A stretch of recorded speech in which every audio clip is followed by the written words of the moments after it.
Hi, my name is Mike Fehrenbach, and I'll be your teacher today. All this week, we have looked at the stories of the life of Jesus, stories that came to us from people who were actually there. They saw it happen. Today, we're going to talk about the death and resurrection of Jesus. That's why I'm filming in a cemetery. Now, the death and resurrection of Jesus Christ was covered in all four of the Gospels. Why? Because it's that important to the reason why Jesus was here amongst us. Let's find out why. Now today, we're going to be looking through the books of both Matthew and John. Matthew and John actually were some of Jesus' first disciples, later part of the 12 apostles. They were there with Jesus from the very beginning of his ministry to the end and had seen firsthand Jesus' resurrection from the dead, that he was alive again. Well, toward the end of Jesus' ministry, there was a religious group in Israel that had become very jealous with Jesus. They didn't like that he was doing some good works on the Sabbath. Because in the Old Testament, it said, honor the Sabbath and keep it holy. And they interpreted that to do no work whatsoever. But Jesus wasn't getting paid. He was doing good on the Sabbath. He was healing people on the Sabbath. Now, I don't mean like a doctor or a nurse who would give a Band-Aid or maybe have to do an operation. Jesus simply put his hand on people and they were healed. That's a miracle. God does miracles. So God was working on the Sabbath. They arrested Jesus for doing good. They took him off to the high priest's house for a trial. It wasn't a fair trial, but they tried to make it look like a fair trial. We read about that trial in Matthew 26. Look at that. In Matthew 26, 59 through 68. Now, before we get into this, one thing you need to know about the Pharisees. It's going to come in later on. The Pharisees believed that if they followed the Old Testament as close as possible, close as humanly possible, that they could get to heaven. That somehow all their good deeds would outweigh their bad deeds. But that's not how sin works. Jesus even said that. We'll talk about that later.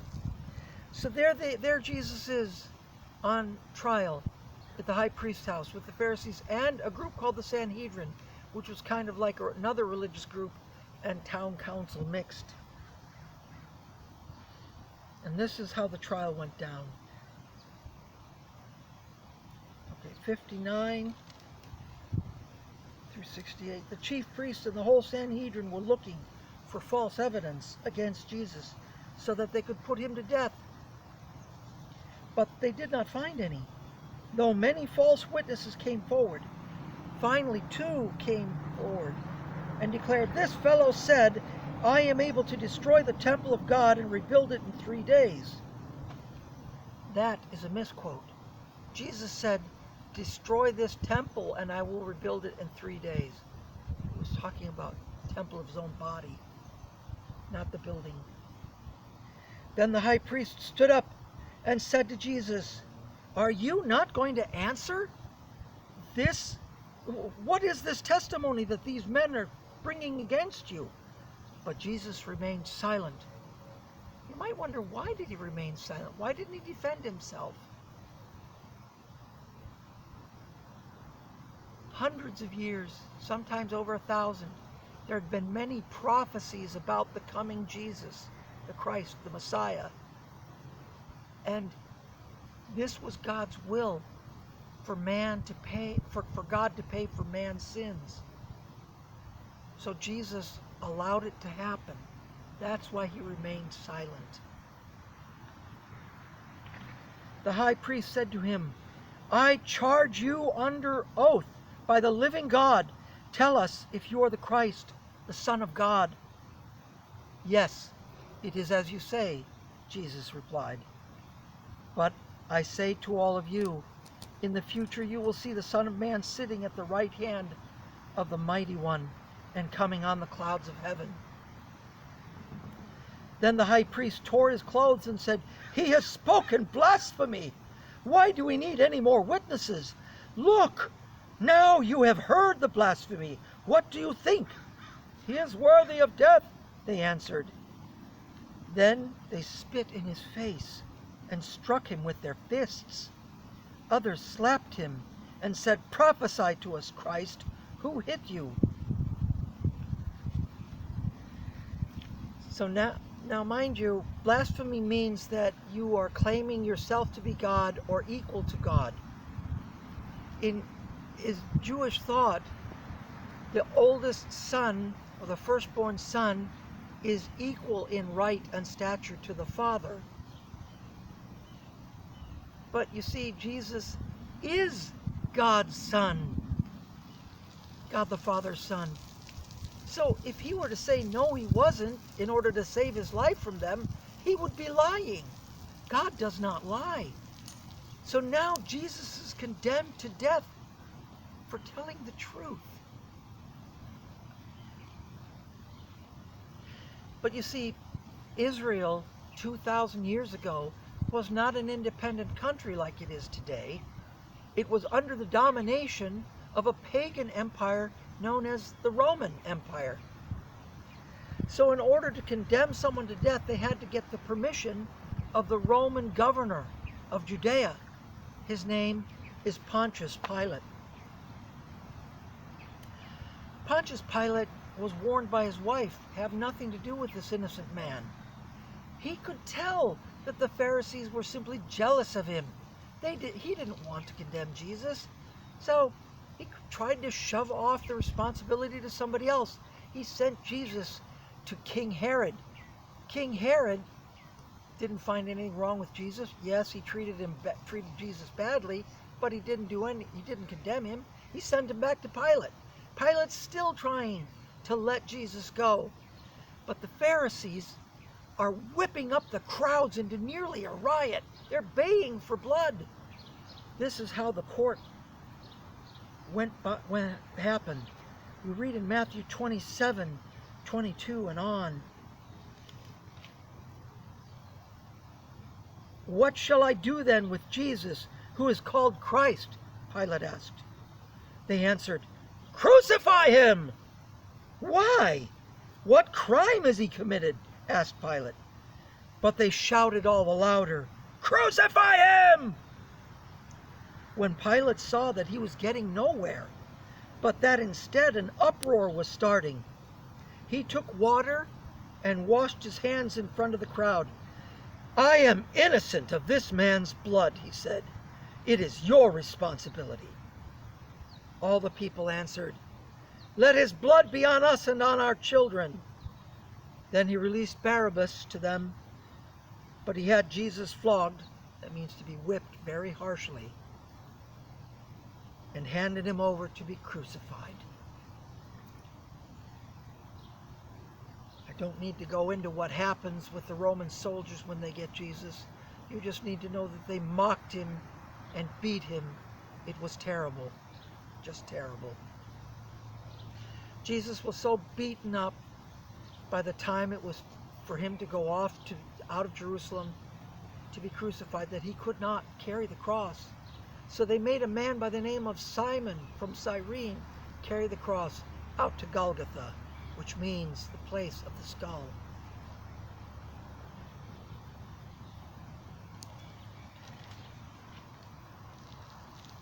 There, it was even more pain and suffering for Jesus to be on that cross. It's just horrible to describe it. It's just terrible. He was dying on that cross. Now you would think, okay, he's dying. Surely they leave him alone now. No. People passing by hurled insults at him. The Pharisees hurled insults at him. Even the thieves on either side of him also being crucified. are hurling insults at him. It starts to, even though it's midday, it goes dark. And Jesus is about to die. We hear some of his last words, and these are very, very important. Please hear them. It comes to us from John 19:28 through 30. Later, knowing that all was now completed, and so that the scriptures or prophecies would be fulfilled, Jesus said, I am thirsty. A jar of wine vinegar was there, so they soaked a sponge in it, put the sponge on a stalk of the hyssop plant, and lifted it to Jesus' lips. When he received the drink, Jesus said, It is finished. With that, he bowed his head and gave up his spirit. He died. It is finished. Those words are important. Very, very important. We'll talk about that. But you need to know that the next day was Sabbath, so no one could prepare Jesus' body for the tomb, so they took him down that night. But before they took him down, they had to make sure he was dead. The Roman soldiers saw to that with a spear.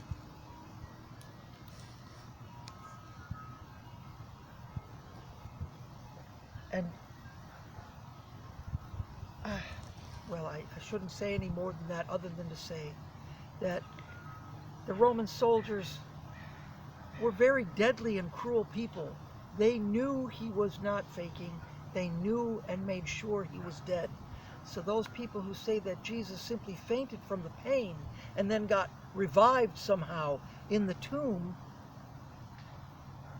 that's a poor excuse for not believing in God's miracles. Jesus was definitely dead. Now, the day after the Sabbath was a Sunday, the very first Easter of the year, of ever. And you know what happened on Easter, but let's talk about it. We go back to Matthew 28, 1 through 15. Jesus doesn't stay dead. That's what he meant by when he said, if you destroy this temple, I will rebuild it in 3 days. Good Friday, he's crucified. Sabbath, he's in the grave still. Sunday, 3 days, he's raised from the dead. After the Sabbath at dawn on the first day of the week, Mary Magdalene and the other Mary went to look at the tomb. There was a violent earthquake, for an angel of the Lord came down from heaven, and going to the tomb, rolled back the stone and sat on it. His appearance was like lightning, and his clothes were white as snow. The guards who were guarding the tomb were so afraid of him that they shook and became like dead men. In other words, they fainted from fear. The angel said to the women, do not be afraid, for I know that you are looking for Jesus who was crucified. He is not here. He has risen from the dead, just as he said. Come and see the place where he lay. Then go quickly and tell his disciples he has risen from the dead and is going ahead of you into Galilee. There you will see him. Now I have told you. So the women hurried away from the tomb, afraid yet filled with joy, and ran to tell his disciples. Suddenly Jesus met them. Greetings, he said. They came to him, clasped his feet, and worshipped him. Then Jesus said to them, do not be afraid. Go and tell my brothers to go to Galilee. There they will see me. They certainly did. There are people out there that you will hear who used to go to church, but they don't believe anymore. And they'll tell you that they think the resurrection is silly. And me just say this. Those disciples like Matthew and John and Mary and Martha, they saw the risen Jesus. So many of his disciples saw the risen Jesus. Not only later on for the next few decades while they were still alive were they persecuted and chased out of towns, their property taken from them. Not just by the Jewish authorities, but later on by the Roman authorities. Some people were persecuted to death because of Jesus. Now why would they keep preaching about Jesus and not go easy on themselves in this life if it was a lie that they were living for? That's silly. No, they saw that Jesus' death on their behalf was real and that his resurrection was real, and it was worth everything in this life because of what it meant in the next life. Now, I must say that as a young man, I was kind of like the Pharisees. And there's a lot of people like this. You'll run into them. They really kind of believe that if their good deeds outweigh their bad, they'll go to heaven. They'll be good enough. In the cemetery, you don't see scales on the headstone. You don't say, I think I did good enough. You see crosses. Because, as Jesus said on the cross, it is finished. You see, sin is not like a weight. Sin is a death sentence. It's spiritual poison. We are made in God's image. God does not sin. So sin for us is death. Just one sin is enough that is not forgiven. One sin is enough to condemn me to hell forever. God knew we could not save ourselves, or he would not have had to send Jesus. But he did send Jesus because he knew that was the only way to save us. And just as Jesus said, it is finished. In Roman times, if you had a debt, you owed somebody a lot of money. It was on a paper. I owe this person yada yada amount of money. When I finally paid it all, they would stamp something on there that said, it is finished. That's what Jesus is saying. The debt that you have, the debt that I have for our sin is finished. It's done. Now, what I want you to do is make yourself a cross with sticks or popsicle sticks. Somehow bind it together. You be creative about it. And then somehow, either on paper or something, write, it is finished on that cross. And you go out to your garden and you push it in the ground and say, it is finished. We teachers would love for you to share what you did with us back on the website. Please do that. Thanks for being here.